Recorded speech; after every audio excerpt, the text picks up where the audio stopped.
Welcome to the Tipping Point Show. I'm Jimmy Evans. I'm so excited today to have joining me best-selling author and end times expert Bill Salus. Bill is the founder of Prophecy Depot Ministries. He's written 11 books and produced 14 DVDs. He's an author and speaker I've learned a lot from over the years, and I'm very glad to have him joining me today to discuss a very important prophetic event, the Psalm 83 War. Bill, thank you for joining me today.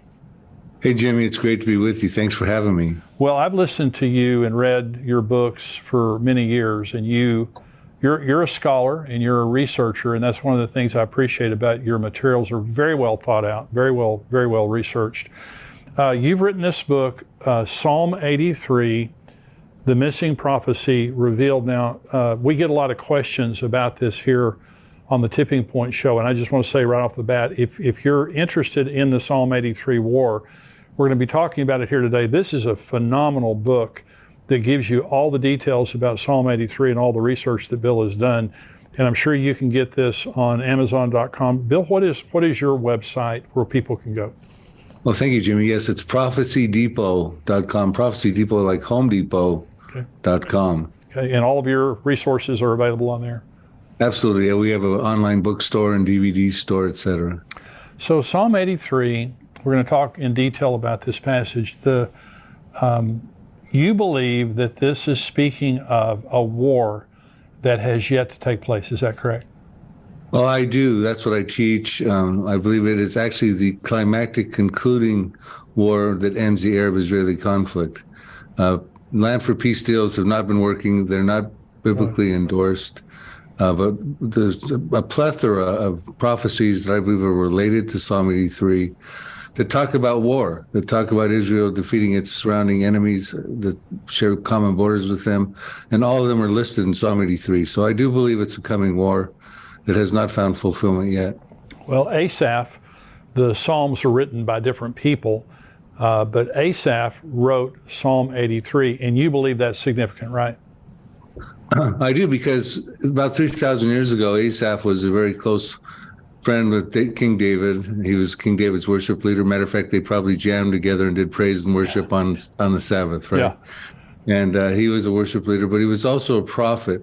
And at a time when the Jews were living large in the land, he's the anointed King David. They were going to build their temple. The reason they were living large in the land, we find out in 1 Chronicles 18 that David had conquered Philistia, which is where the Hamas are in the Gaza. Right. They'd conquered Edom and Moab and Ammon. That's in modern-day Jordan today. We'll put a face on those modern-day equivalents today. They conquered up into Syria, and ancient Assyria. And then all of a sudden, Asaph comes out with this futuristic foretelling about the very countries and populations, territories and populations that David had just conquered, and said, by the way, they're going to form a confederacy and try to wipe the nation of Israel off the map. The name of Israel will be remembered no more. So it was very peculiar that at that time he would come out with that prophecy. Now we find out that Asaph was a prophet in 2 Chronicles 29:30. We're told that moreover King Hezekiah and the leaders commanded the Levites to sing praise to the Lord with the words of David and Asaph, the seer, that means prophet, like Ezekiel or Jeremiah. Right. Also, we're told in 1 Chronicles 25:2, the sons of Asaph are under the direction of Asaph, who prophesied according to the order of the king. So he is a prophet, and he wrote 12 Psalms, Psalm 50 through Psalm 73 through Psalm 83. The most prophetic of them is Psalm 83, and then secondarily would be Psalm 50. So I look at this as a very relative prophecy for our time, Jimmy. So what is the plot? Because these are nations that immediately surround. Asaph is prophesying that basically the nations immediately surrounding Israel are going to try to snuff them out. Now you can see that hatching as we speak. But so you believe that these nations exist, and do they have the motive? What's the plot behind all this? Right. Well, the Psalm, the first 5 verses lays that out for us. It says Asaph initially petitions God right off the bat in verse 1 because of what he's about to foretell is so egregious, a confrontation to wipe Israel off the map. He says to God, do not keep silent. Do not hold your peace and do not be still, O God. He's saying to God, listen, Do not keep silent. You have to have a response to what's about to happen. Do not hold your peace. You got to be ready for war and do not be still. You got to intervene. You got to be involved. And I point out in the Psalm 83 book and other prophecies that the Lord does intervene, and he empowers the Israeli Defense Forces, who exist in fulfillment of biblical prophecy today, to wage and win the war against the Psalm 83 countries. And it goes on to say that your enemies make a tumult, and those who hate you have lifted up their head. They have taken crafty counsel against your people, that would be Israel, the Jews, and against your sheltered ones. And they have said, come and let us cut them off from being a nation, that the name of Israel may be remembered no more. For they have consulted together with one consent. They form a confederacy against you. So what Asaph is saying, that in the future, the countries we're about to reveal would come together and form a devious plan to destroy the nation of Israel, to wipe Israel off the map, and even banish Israel from the future of all history books and past, because that the name of Israel would be remembered no more. And we're going to find that this is not a chronological assortment of Israel's enemies, but a contemporary group of modern-day countries, which actually came to war against Israel in 1948, 1967, and 1973, but that did not fulfill the prophecy, because the rest of the prophecy has to be fulfilled. And that's the plot. They want to destroy Israel. And we find out in Psalm 83, verse 12, the reason they wanted to destroy Israel and wipe it off the map is they want to take the promised land for their possession. They want the pastures of God for their possession. Right. So that's the plot. The participants are really important to figure out, well, who is this confederacy? And we find out in Psalm 83, verses 6 to 8, who they are. And of course, he talks about them in their ancient names: Moabites, Ammonites, Edomites, gigabytes, megabytes. Although they didn't have gigabytes and megabytes back then. Right? So we had, in the Psalm 83 book, we put forward faces and maps as to who they are. But he says right in the beginning, he goes, the tents of Edom, there's 10-member population, and the tents of Edom is the lead participant. He says the Ishmaelites, that would be Saudi Arabia. I'll tell you who the tents of Edom are in just a minute, in my estimation. Okay. Moab, that'd be central Jordan. The Hagarenes, that would be Egypt. Gebal, that'd be Lebanon. Ammon, that would be northern Jordan. Amalek would be down in the Sinai. Philistia, that's where the Hamas are in the Gaza. And the inhabitants of Tyre, so he's listed two populations so far in a habitation condition. The tents of Edom and the inhabitants of Tyre. Tyre would be in Lebanon, and that's where the Hezbollah hail from right now. Assyria has joined with them, and they have helped the children of Lot. So one of the members, Assyria, is actually helping the children of Lot, which is Jordan. Moab and Ammon were the children of Lot. So they're involved and integrated into actually helping another participant in the Confederacy. But the thing that's fascinating to me is he says the tents of Edom. He starts right off the bat. So whenever you see a member listed first in a Confederacy, that's really significant. It's sort of like the star of a movie. When you see the credits at the end of the movie, the stars are listed first, then the cast and crew subsequently come rolling onto the screen. Well, he says Edom is the star of this show, so to speak. But he puts them in a habitation condition, the tents of Edom. Tents represent biblically either military encampments or more prominently refugee conditions. Right. And the Edomites, as I trace through in my Psalm 83 book, have ethnical representation in the Palestinians today. Not all the Palestinians are of Edomite descent, but a majority of them are. And when we find them in a condition of refugee conditions, which happened as a result of the 1948 war, the tents of Edom became a reality when Israel came back in the land and the Arabs lost that 1948 war. And their plight is what's being bannered here, the Palestinian plight. They want a Palestinian state. They want to take the pastures of God for possession so they can have another Arab state. And of course, we see that there's our presidents and the international community is trying to broker two-state solutions, et cetera. So I think we're watching this unfold in living color in modern times, Jimmy. Well, Bill, right now the United Nations had a select committee last week recommend that Israel be tried in an international criminal court at The Hague for their occupation of Palestine, Palestinian lands, beginning in 1967. This goes back to the invasion in 1967.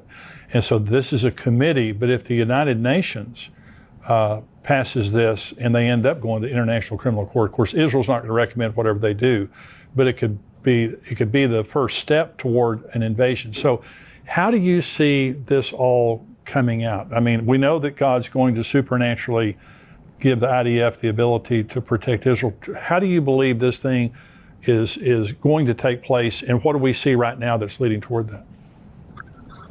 Well, if you want my speculative scenario about what's on my radar screen, Jimmy, I would say basically what we're going to see happen is a sequence of events, prophetic events. One thing's going to happen probably in the near future, and it's going to lead to a succession of events on the heels of that event. And my suspicion is that Israel is going to strike Iran. And if they strike Iran, that's going to create a big issue because Iran has proxies surrounding Israel, Hezbollah in Lebanon, with 150,000 missiles pointed at Israel. Some of those are precision guided, could hit within a 20-foot radius. They could hit Tel Aviv. They could take out Ben Gurion Airport. They've got a bank of targets. You got Hamas down in the Gaza, right, who says we can match Hezbollah by lobbing at least 1,000 missiles a day into Israel. You got Syria, who used chemical weapons over 300 times in their Syrian revolution with Bashar al-Assad there. Right. They could be lobbing chemical weapons into Israel. You got the Houthis down below Saudi Arabia who say they can also hit Tel Aviv with precision-guided missiles they've gotten from Iran. You got Shiite militias in Iraq.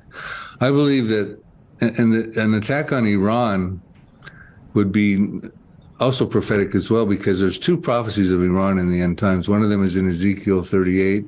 Right. Ezekiel 38:5, it's under the banner of Persia. Persia became Iran in 1935. It was renamed. But there's also a prophecy of Elam in Jeremiah chapter 49, verses 34 through 39, which I believe actually precedes, and it's probably what we're talking about here. It seems like it's a nuclear prophecy. And of course, Iran is on the fast track to get a nuclear weapon if they don't already have one. Right. They've been seizing the opportunity since Donald Trump withdrew from the JCPOA in 2018 to rapidly advance their nuclear program. And I think once they get struck, that's going to catalyze an event, and Israel's going to find itself in a prison rules war. They're going to be fighting for their life. Yep. Weapons coming, missiles coming in from all sides. Iran just recently announced they have a hypersonic missile that can get to Israel in 400 seconds. Unbelievable. That's 6.66 minutes, by the way. Wow. And they can hit the heart of Israel. And so, this is firepower that the Iron Dome can't. The Israeli defense systems are great, but they can't fend off the firepower that could be unleashed on them. And I think what happens at that point, Jimmy, is Israel lashes out and they destroy a city overnight. And I believe that would fulfill the Isaiah 17 prophecy, the destruction of Damascus. Right. Damascus will cease from being a city. It'll become a ruinous heap. We're told in Isaiah 17:1, Isaiah 17:9 says, the desolation is caused by the children of Israel. And Isaiah 17:14, concluding the prophecy, says, in the morning you see him, speaking of Damascus in the masculine pronoun, but in the evening you see him, but in the morning he is no more. This is the portion of those who rob us and those who plunder us. And I think when that happens, Jimmy, if my scenario is correct, and I support it scripturally in my teachings, I think the Arab world will go up in an uproar, because they just took out the oldest continuously inhabited city in recorded history, the capital of Syria, Damascus, and they're going to start saying in Lebanon, what about Beirut? Are we next? What about Amman, Jordan? Are we next? Which they are next, by the way. There's prophecies about Amman, Jordan that show Israel reducing it to rubble also. What about Cairo in Egypt? What about Mecca in Saudi Arabia? And also, I think Isaiah 17 tells us that Israel does take a hit. And Isaiah 17 verses 4 through 6. So Israel has no option but to respond militarily for the survival of the nation. And I think when the Arab uproar happens, they say to themselves, our cities could be next. Yeah. Israel's hurt right now. This would be a time to come together. We can probably come together and take out Israel right now and survive our cities and that sort of thing. And I think that would then lead to Psalm 83. So it's a succession of events, probably starting with Iran's nuclear program, Jeremiah 49, the Elam prophecy, probably leading to a proxy war where Damascus gets taken out as a city, probably leading to the Psalm 83 final Arab-Israeli conflict, and that would conclude the Arab-Israeli conflict. Well, what you're saying, I totally agree with every word of what you just said. the Israelis had a massive drill, I think this was last spring, called Chariots of Fire. And every branch of their military, and some of this included the United States Air Force, our military, they practiced bombing Iran. And there were two separate, things that they were doing. The first is they put $5 billion in their budget this year to bomb Iran. That's significant. The second thing is, once they bomb Iran, the second part of Chariots of Fire was protecting their boundaries after they finished, because they know exactly what you just said is going to happen. So this is not a fairy tale. This is happening. I mean, the Israelis are considering this right now. Another significant thing is Benjamin Netanyahu just got elected prime minister. And so we have a very ultra right-wing government now, the newly elected government there in Israel. And if anyone would strike Iran preemptively, it would be Benjamin Netanyahu. But what you were saying, Bill, a new part of this equation that's just, to me, just a couple of weeks old, is the hypersonic missile. That Iran begins to brag about being able to strike in 400 seconds. That's like waving a red flag in front of a bull. When you say that to Israel, they're already on edge.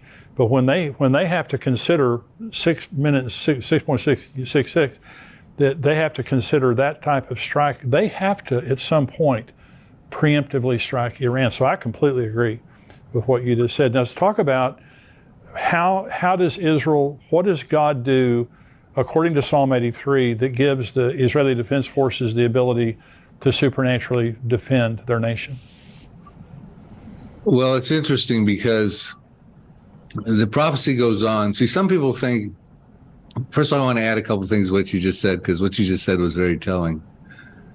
And there's a part 3 in that Chariots of Fire drill that Israel did also, and they were preparing for casualties that would come upon them inside of the country, aware of the fact that with the kind of firepower that could be launched against them, that they would likely experience casualties, especially concerns about chemical weapons and things like that coming through.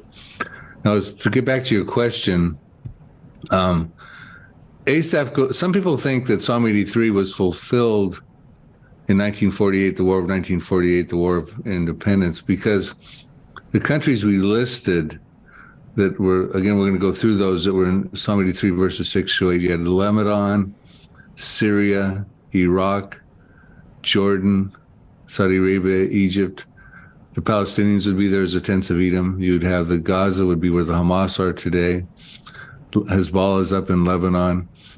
These countries have Israel surrounded. I call them an inner circle of countries. Versus Ezekiel 38, which is a prophecy your listeners may be, or viewers may be familiar with, which deals with an outer ring of countries. None of the Psalm 83 countries that share common borders with Israel, that have been Israel's notorious enemies. Right. None of them are in Ezekiel 38. I believe that's because they're dealt with prior in Psalm 83. Because why wouldn't they be? Why wouldn't they be in Ezekiel 38 when you have Iran involved, and Iran has its proxies? And the Ezekiel 38, if they're familiar with that prophecy, or viewers, Russia's coming down with Turkey, Iran, and a coalition of 9 to the uttermost parts of the north, into the mountains of Israel from the north. And they'd have to go through Lebanon, where the Hezbollah is. Why would Hezbollah not be involved? Well, I think that's because Psalm 83 happens prior. But because the countries we just listed were involved in the 1948 war, some people think that was a fulfillment of the prophecy. But that takes us through Psalm 83, 1 through 8, not Psalm 83, 9 through 18, which there's all those extra verses we got to deal with in the Psalm. And Asaph petitions God when he said, "Do not be still, do not hold your peace, do not be silent, O God." He says, "Deal with them as with Midian, as with Sisera, as with Jabin at the brook of Kushan, who perished at Endor." And he goes through and talks about, he draws our attention to how he wants God to deal with the Arab enemies. And he draws our attention back to Judges chapters 4 through 8. And there's historical precedent where God at that time, through the Deborah, Judges 4 and 5, the prophetess, the Canaanites had oppressed Israel for 20 years. She got her general Barak, and they went and defeated the Canaanites. They killed the king Jabin. Sisera was defeated, and the Canaanites never oppressed the Jews again. And then he draws our attention to Judges 6 through 8, where Gideon was involved with a 300-man army against the Midianites, who had oppressed Israel for 7 years. plundered it and oppressed it. And Gideon said, God told Gideon, you're going to stop this oppression. You're going to defeat them, their kings, their princes, Orb and Zeb, Zalmunna, etc. And the Midianites were defeated, and they no longer ever oppressed Israel again. So we see that the Arab countries around Israel right now are still oppressing the Jews. Oh, yeah. This was not fulfilled. Well, so the series of events that you're talking about, when you say that the Psalm 83 war is this ring of countries around Israel, you believe that then would lead to the Ezekiel 38 and 39 war soon thereafter. Is that right? I do. So let's talk about a few prophecies that are unfulfilled that I think are about to happen, and I think they're border prophecies or peripheral prophecies of Psalm 83. Okay. We're told in Zechariah 12, verse 2, that behold, I will make Jerusalem a cup of trembling or dizziness in some translations, unto all the people that are round about the inner circle, when they lay siege against both Judah and against Jerusalem. So someday, the Psalm 83 countries are going to make a final bid to take control of Jerusalem. Jordan has control of the Temple Mount right now, which is a controversial thing because now with the religious right wing coming into the coalition with Benjamin Netanyahu, there's concerns that the status quo on the Temple Mount might change. Yes. And if that happens, Jordan's going to be very concerned about that, as are the Palestinians. Half of Jordan is filled with Palestinians, about 5 million Palestinians.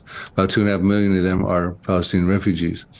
And their hope is that they get control of the Temple Mount, which is the third holiest, Jerusalem's the third holiest city in Islam. But it goes on and says, someday they're going to lay siege upon it.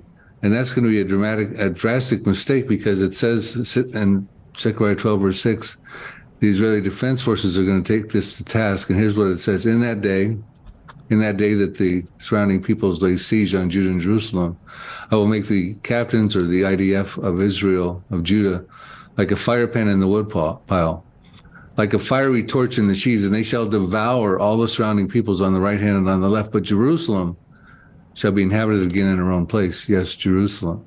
So we have a sort of a blanket prophecy with the Israeli Defense Forces defeating the people on the right hand and on the left hand of the surrounding countries that are part of Psalm 83 decisively, a fiery torch devouring sheaves like kindling. I mean, there's no shortage of prophecies I put forward in the book about the Israeli Defense Forces winning wars. Here's one right here. So I told you that Jordan will be concerned if they see Damascus go up in smoke. Okay. Well, they should be, because, and remember, Jordan has a fragile peace treaty with Israel right now. It's going to be threatened when the status quo changes on the Temple Mount. And we know the status quo is going to change on the Temple Mount someday, because the Jews will build a third temple. And that means they can't have the status quo the way it is right now. Right now, the Jews can't even go up and pray on the Temple Mount. They're not supposed to. So things are going to change eventually, and I believe that eventually is probably soon, maybe even in 2023. But so Jordan, it says here about Jordan, you don't find the peace treaty in these next two prophecies I'm going to tell you. And Jordan is listed in Psalm 83. Jeremiah 49, verse 2. Therefore, behold, the days are coming, says the Lord, that I will cause to be heard an alarm of war in Rabbah of the Ammonites. That would be Ammon, Jordan. It shall be a desolate mound, and her villages shall be burned with fire. Then Israel shall take possession of its inheritance, says the Lord. So Israel's going to take that city down also. Now, that's Damascus to Ammon, Jordan is not very far.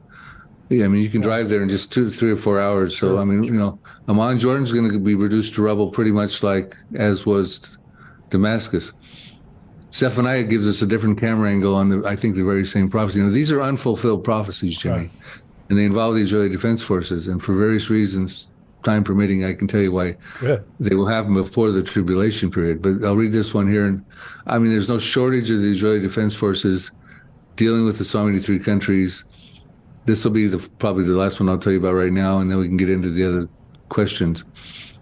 Zephaniah 2, verses 8 through 9. I have heard the reproach of Moab, that's central Jordan, and the insults of the people of Ammon, that's northern Jordan, which they have reproached against my people and made arrogant threats against their borders. But the residue of my people shall plunder them, and the remnant of my people shall possess them. So what's going to happen is there's going to be a war. Israel's going to start annexing territory. They're going to take over. I can show you all the different scriptures. They're going to take over, in my estimation, all of Jordan. Wow. And when Israel wins wars, they have a history of annexing territory. Joshua did it 3,300 years ago in the land of Canaan. King David and King Solomon did it 3,000 years ago. Israel did it in the 1967 war. They feel it's part of the promised land. It increases the defensibility of their borders. And when countries win wars, they often take over territory. Right. So, I mean, these are prophecies talking about Israel possessing Jordan, plundering and winning wars, taking out Damascus, taking out Amman, Jordan. I can get into the ones about Lebanon. I can get into the ones about Egypt and all that too. But, I think your viewers get the drift. Well, and like you said, I don't think it's a matter of if, when Israel strikes Iran, because you were talking about Elam, and Elam is it's there in Iran, but it's also the nuclear area of Iran, where they have a lot of nuclear installations there. And so if they hit that, the whole world's going to go crazy. Right. That prophecy is, to me, one of the most important ones to be watching. I have a book I wrote called Nuclear Showdown in Iran, revealing the ancient prophecy of Elam. And I get into that prophecy. Elam is, when you look at a modern day map of Iran, you have Persia, which is about 2/3 of the country, mainly central and northern and southern. But west and west central is Elam, an ancient territory. And they're always isolated from each other as far as territories by the Zagros Mountains. Right. Now, in the Elam territory, they have all these underground missile silos and portable rocket launchers hidden there, because that's the closest point from Iran to get to Israel. Right. Like I said, they had missiles that could get there in 8 minutes. Now they got hypersonic missiles, which Iran is boasting cannot be detected and stopped by Israel's defense systems. They can get there in 6.66 minutes, now 400 seconds. So they're boasting. But so that's a prime territory to be attacked, because that's where all the rocket launchers and most of them are located there and buried underground. Also, you have the Bushehr nuclear reactor there, which is the crown jewel of Iran's nuclear program. That is Bushehr 1. It's right in the Elam territory. It's a nuclear disaster waiting to happen. It's built on 3 tectonic plates. Wow. And they've had earthquakes there. There's concerns about that. The Arabs across the Gulf, who are rich in oil but are poor in water, they have 2/3 of the world's desalinization plants over there in the GCC countries of Kuwait, Oman, Bahrain, UAE, Saudi Arabia, Qatar. They're very concerned about that disaster that could happen, whether it's an earthquake or an attack, because they've done a study after an earthquake. I think it was in 2013. They reported that due to wind patterns, that within, I think, 24 hours or so, they said, and I wish I had the quote in front of me, but 40% to 100% of the populations could be hurt, devastated, because of the wind patterns and the nuclear fallout coming across the Gulf. Wow. They said that only 10% of Tehran could be hurt because of those Zagros Mountains. The fallout would be blocked by those mountains. So, we're talking about dynamics now that you're not hearing on the mainstream media or the censored social networks. Right. This is a biblical narrative and prophetic perspective. Well, it's fascinating. Now, you believe that the Psalm 83 war is pre-tribulation, right? I do. And so let's talk about the Antichrist for just a minute, because the Antichrist is going to take the world stage then after the Psalm 83 war, and I also believe after Ezekiel 38 and 39. I believe those pretty much coincide. So the Antichrist is going to take opportunity, kind of like after the Holocaust, and the world had sympathy for Israel. Do you think that's what's going to happen after God takes the glory for this? I do, and I concur with you. I think there's sound reasons, especially with Psalm 83 and also with Ezekiel 38, to make them both pre-tribulation. I think there's sound reasons to sequence them Psalm 83 first, which enables Israel to dwell securely, tear down the walls that they have on the borders around them. They've got walls to the north with Lebanon. They got a partition wall that's 400 plus miles in the middle of Israel that separates Palestinian terror from Israel proper. They got walls down around the Gaza. They got walls around Egypt separating. They got walls separating Jordan. And Ezekiel 38 talks about a time when Israel will dwell securely in the midst of the land without walls, bars, nor gates, and receive of great plunder and booty, because that's what Russia comes after. And I don't think that Israel exists just yet, but it can exist when the people round about Israel Right. that are going to lay siege upon Judah and Jerusalem are defeated. And so I see Psalm 83 happening, and I could explain why both of these prophecies, but especially Psalm 83, which involves the Israeli Defense Forces. Ezekiel 38 does not involve the Israeli Defense Forces. That's right. God stops that supernaturally with an earthquake. The enemies who speak foreign languages will start killing each other. They'll panic. There'll be fire, great hailstones, flooding rains. Right. And God takes the glory for that. It says in Ezekiel 39:7, after that happens, I will make my holy name known in the midst of my people Israel. They shall not profane my holy name anymore. The nation shall know I am the Lord, the Holy One in Israel, which required two things. It said, my people Israel. Okay, well, that means the Jews couldn't have been destroyed in the Holocaust. They had to be brought back into the land. Right. And that means the so many three Arabs can't destroy them also, because God has plans to make his holy name known through his people Israel. And they will say that the Holy One in Israel, meaning there had to be a land of Israel. The Arabs can't be successful in Psalm 83 and take the pastures of God. Now, when it says the nation shall know I am the Lord, I think it should be quite certain that the world is going to go, that was the God of the Jews. Now, that doesn't mean that they come to a salvation knowledge. Yeah. It would be nice if everyone in the world and all the Jews jumped on the Jesus train, but I don't believe that's what's being said there. God is saying, look, and I think the timing is critical. Before the tribulation, before the Antichrist comes on the scene, God's saying, look, I'm the God who upholds.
the Abrahamic covenant.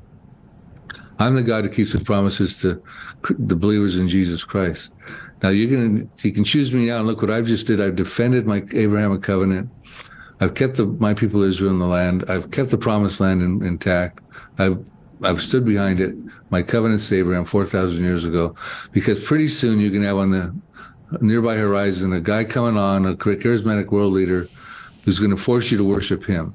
So I want you guys to have the clear, clean choice now before that happens. Also, the other reason I don't think the church is here necessarily for Ezekiel 38 is because 3 times in Ezekiel 38, God calls the Jews my people Israel. Really not a place for the church in that prophecy, so to speak.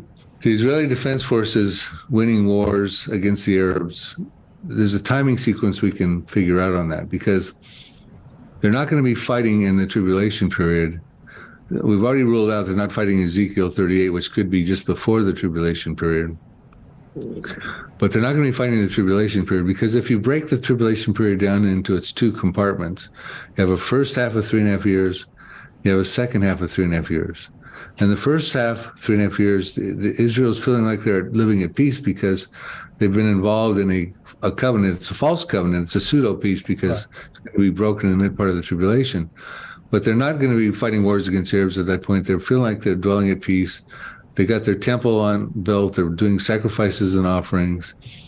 And they're not going to be waging wars against the Arabs. As a matter of fact, they can't even stop the Antichrist at the mid part of the tribulation, right in the middle there, from going into the temple and stopping the sacrifices and offerings in fulfillment of Daniel 9:27.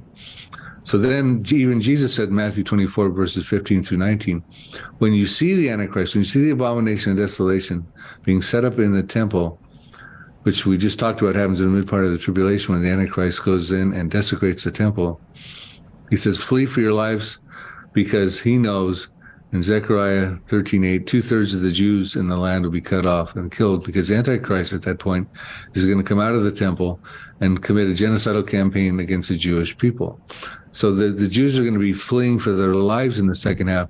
If anything, they're going to pick up a weapon on their way out and use it, not burn it for fuel or convert it to energy.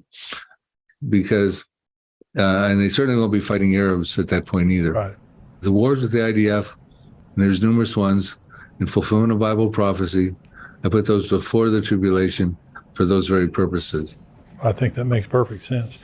Bill, I want to thank you for joining me today. Now, let me say again, your book, Psalm 83. Now, Bill has lots of end times books.